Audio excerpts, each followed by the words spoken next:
really about target marketing. So everybody has a target, whether it's youth, male, female, and the more niche you are, the better it is. And I always tell people you get rich in a niche, right? So Mhm. the main thing is that when you have a market that is African American, then you have African American press, African American radio, things like BET, TV One, Urban Radio One.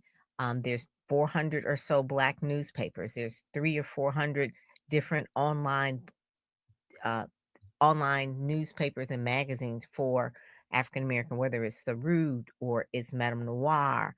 I know them off the top of my head. And so I know these people. So that's when I say it's African American because you could do PR for a lot of different industries, but you would be spreading yourself so thin and you couldn't build relationships with the media. But if someone comes to me as an African American, say, "Hey, I'd like to know if you know anyone on, say, Tamron Hall or Sherry Shepherd or J Hud." Yes, I do because that person used to be at the Amsterdam News or that person used to work for Gospel Today, which is an African American magazine. So it's an ecosystem. It's Mhm. not about race. It's just an ecosystem of people that we know and they happen to be in radio, TV, and print and online.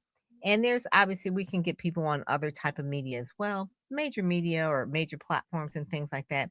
But again, you're diluting the market instead of niching in on one in particular. If it's Black enterprise and you're a Black business, they will have more of an affinity to work with you. Just like if you were a woman and you would be in Women's Daily, or if you were a man in GQ, or a youth, highlights, I guess. So I can't remember if highlights is even still around, but everything has a niche. And so for my career, the last 3 decades have been primarily focusing on African American markets. So that's where even McDonald's has a ad agency, a PR agency, which I used to work for that just targeted African American owner and operators. Even though food is for everybody, but there's different types of messaging to a particular audience that they will Absolutely. receive.